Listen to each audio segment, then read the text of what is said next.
teorías de la administración.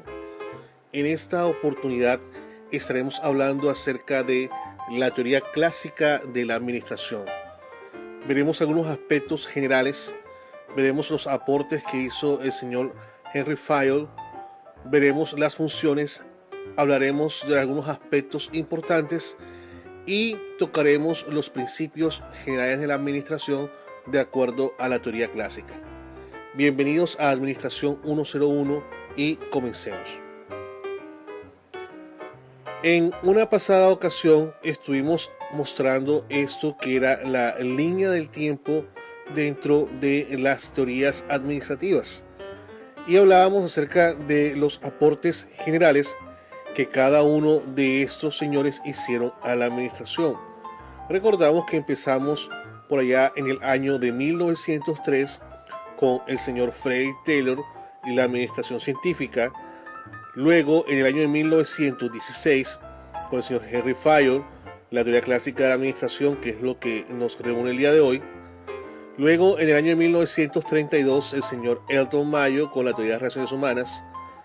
Luego, en un periodo donde se conjuga la teoría estructuralista, que se divide en la burocrática y en la estructuralista propiamente dicha, con sus representantes el señor Max Weber y Amitai Etzioni. Luego, en los años 50, aparecen la teoría de los sistemas con Ludwig von Bertalanffy, la teoría neoclásica con el señor Peter Drucker, uno de sus exponentes más importantes, y en los años 60 la teoría del desarrollo organizacional para dar paso a los 80 y más acá con nuevos enfoques de la administración, como la estrategia, responsabilidad social, calidad y muchas otras cosas.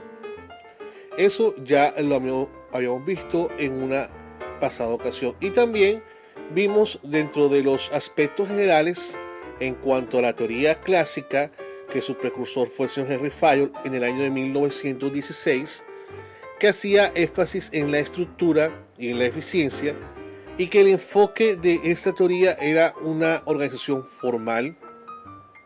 Veía a la organización desde un punto de vista anatómico y estructural. Se establecieron los principios generales de la administración de acuerdo a la teoría clásica. Se hablaban de las funciones del administrador, que más adelante pasaron a ser lo que conocemos hoy día como el proceso administrativo. Las funciones básicas o actividades industriales, que son las técnicas, las comerciales, las financieras, de seguridad, administrativas y contables. Muy bien, eso ya lo habíamos visto en un video anterior, en un video tutorial anterior acerca de las teorías administrativas. Vamos entonces a profundizar un poco más en la teoría clásica de la administración. Tenemos que el señor Henry Fayol es el creador de la teoría clásica, nació en Constantinopla y falleció en París. Se graduó de ingeniería de minas e ingresó en una empresa metalúrgica y carbonífera, donde desarrolló toda su carrera.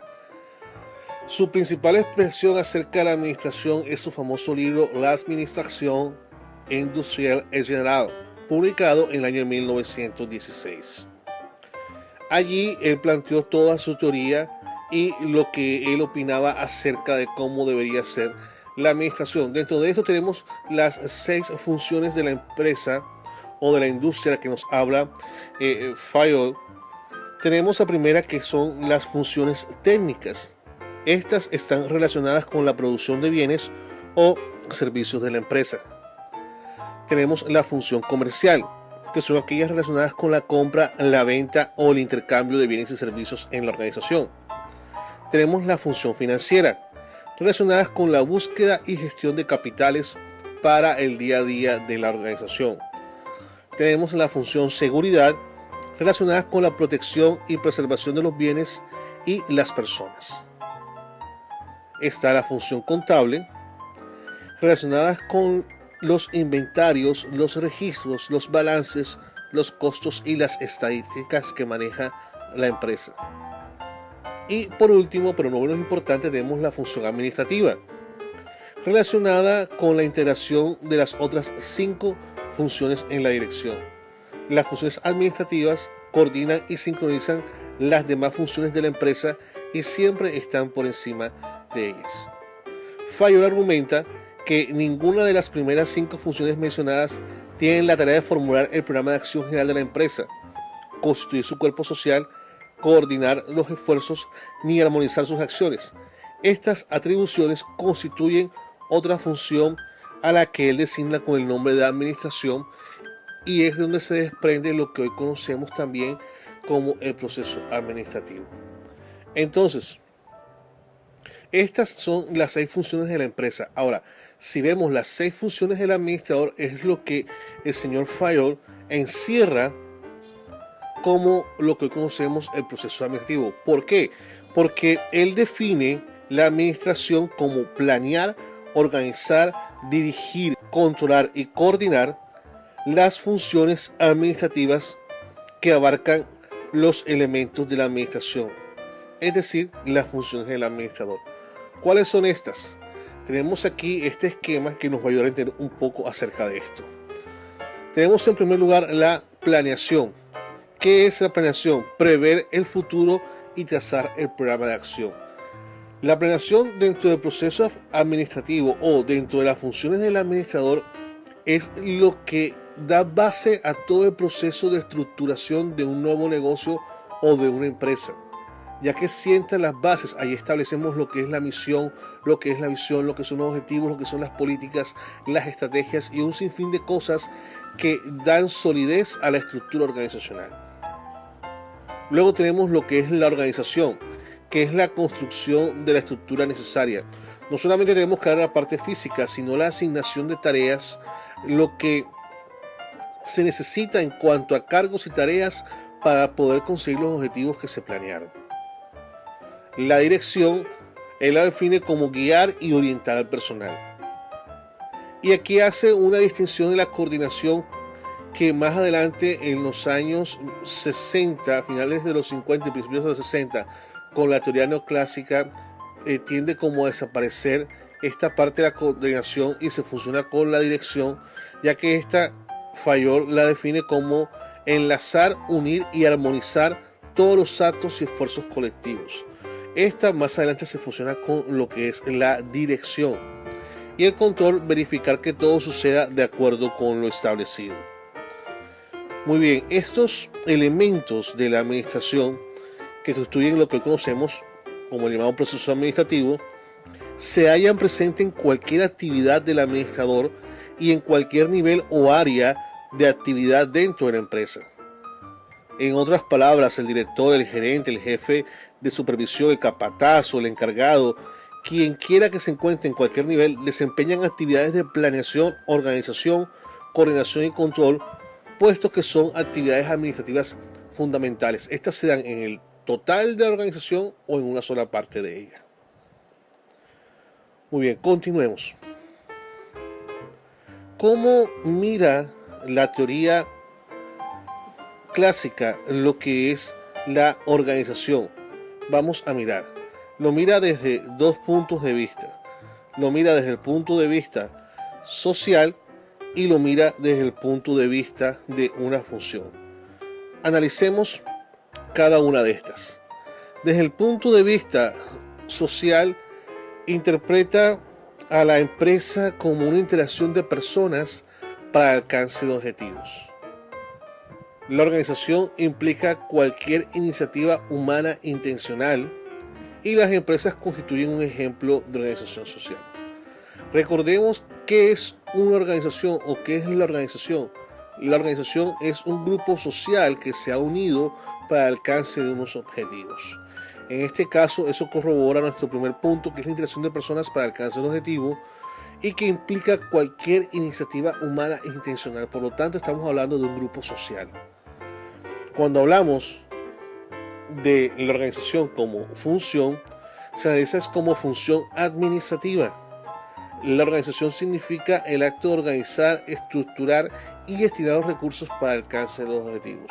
Entonces, estos son los 2 aspectos que la teoría clásica menciona como los componentes de la organización o las diferentes facetas que tiene la organización. Tiene un área funcional, un área social.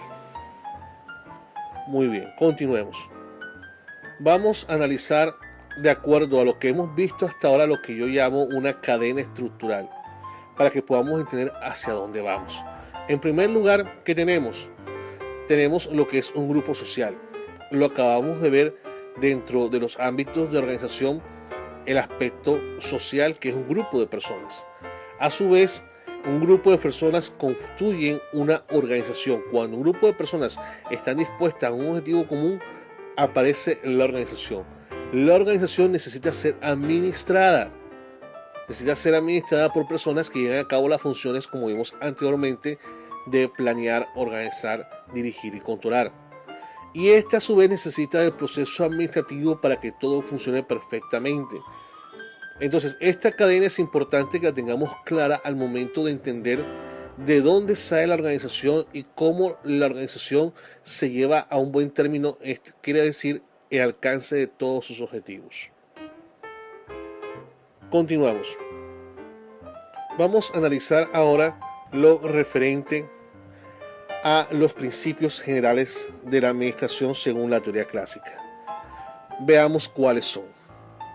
Vamos primero a nombrarlo, luego lo organizamos y vamos a detallar cada uno de ellos. Tenemos la estabilidad personal, la subordinación de intereses, la remuneración de personal, la centralización, la cadena escalar, el orden, la equidad, la iniciativa, el espíritu de equipo o trabajo de equipo, como queramos llamar, unidad de dirección, unidad de mando, disciplina, autoridad y responsabilidad y división del trabajo.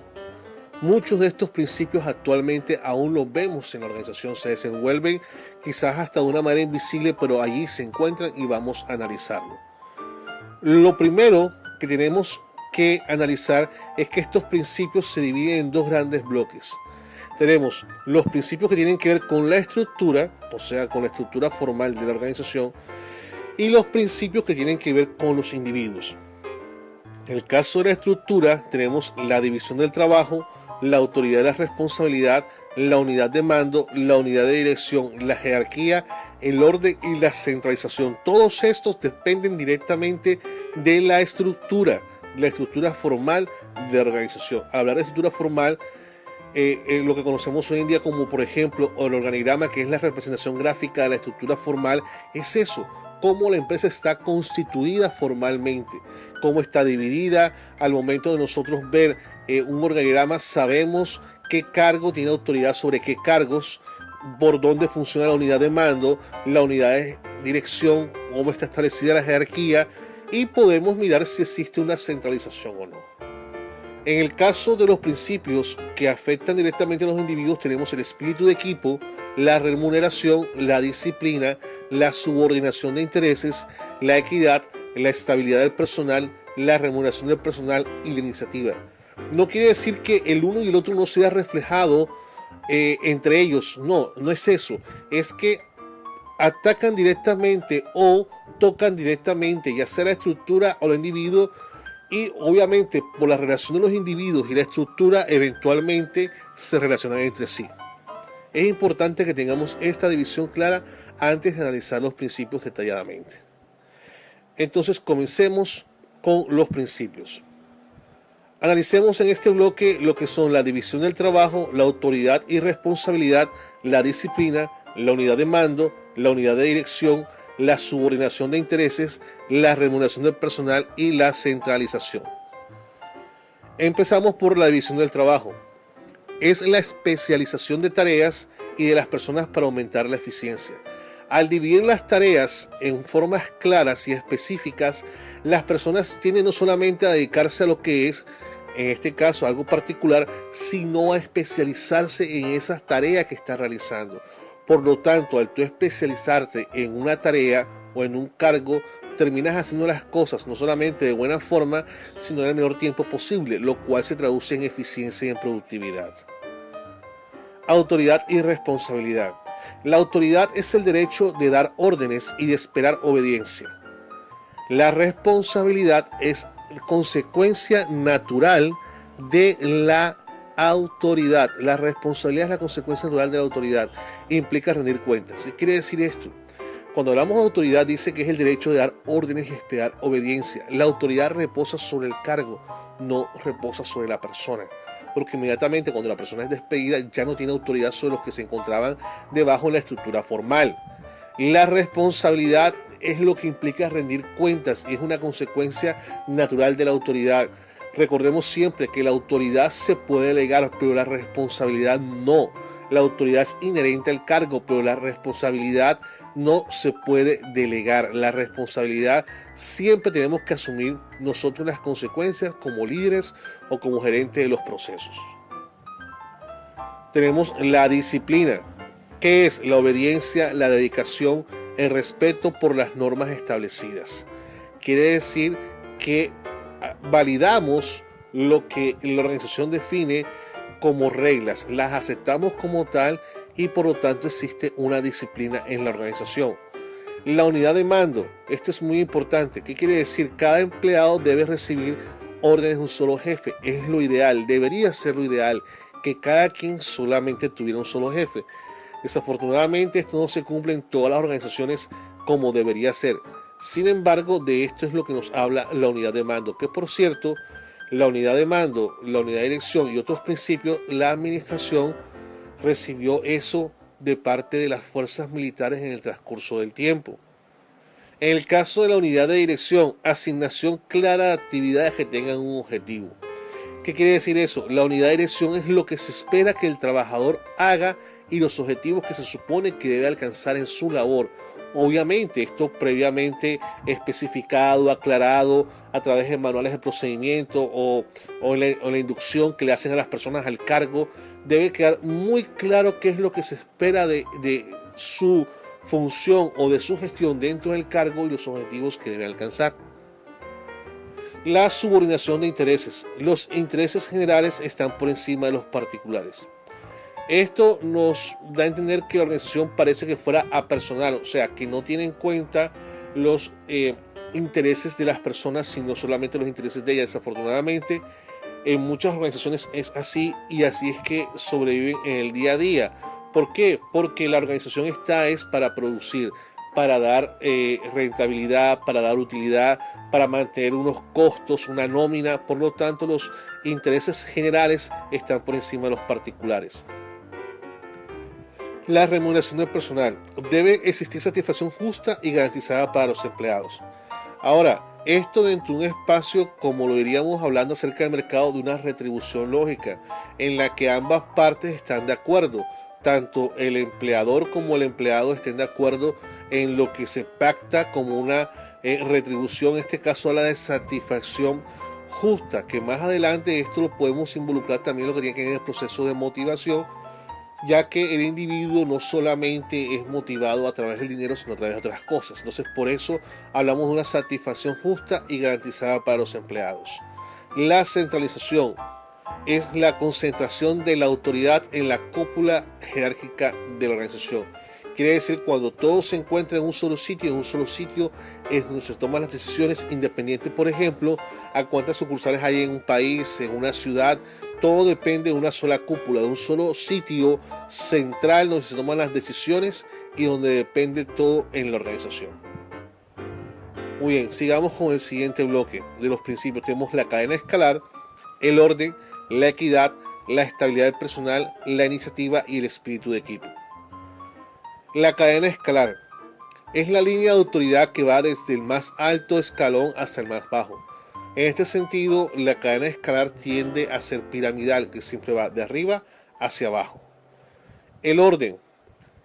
Debe existir un lugar para cada cosa y cada cosa debe estar en su lugar. Esto nos ayuda mucho en lo que tiene que ver en los procesos. Cuando los procesos están claros, quién debe hacer qué, para no estar repitiendo acciones y movimientos, lo cual afecta la productividad y la eficiencia en el punto de trabajo. La equidad. Amabilidad y justicia para conseguir la lealtad del personal. Este es un principio que va en doble vía, no solamente hacia el individuo, sino también hacia el líder, el gerente, el jefe del proyecto. Porque no solamente es ser equitativo o sentir que está siendo equitativo conmigo, sino también conseguir a causa de eso la lealtad del personal hacia la organización. La estabilidad del personal. La rotación tiene un impacto negativo en la eficiencia de la organización. Más permanencia es mejor para la empresa, aunque actualmente las organizaciones tienden a rotar, con el propósito de que los individuos conozcan cada uno de los procesos de la organización para que tengan una visión holística de esta misma. Eso depende, aquí hablamos de rotaciones cuando definitivamente se va de la empresa. Entonces, al estar rotando constantemente, los costos se elevan, se retrasan los procesos, las cosas no funcionan bien dentro de la organización, ya que constantemente se está cambiando una pieza, y si esta es clave, puede entorpecer no solamente el proceso en particular, sino toda la función de la organización. Iniciativa, capacidad de visualizar un plan y de asegurar su éxito. Actualmente, las organizaciones buscan personas que tengan iniciativa, que sean proactivas, no solamente reactivas, sino proactivas, que puedan innovar, que tengan creatividad, que tengan iniciativa no solamente para mirar el problema de otra forma, sino buscar la solución, porque si hacemos las cosas como siempre la hemos venido haciendo, siempre tendremos los mismos resultados. Y por último, pero no menos importante, espíritu de equipo. La armonía y unión entre las personas constituyen grandes fortalezas para la organización. Muy bien, hasta aquí este tema de la teoría clásica. Abordamos los aspectos importantes como las funciones de la empresa o de la industria, las funciones del administrador, que es el proceso administrativo, vimos la cadena estructural, estuvimos hablando de lo que es la organización como función y desde el punto de vista social, y vimos los principios o los 14 principios generales de la administración de acuerdo a la teoría clásica. Si te ha parecido bien esta explicación, por favor da clic en me gusta, suscríbete al canal y nos vemos en una próxima ocasión. Muchas gracias.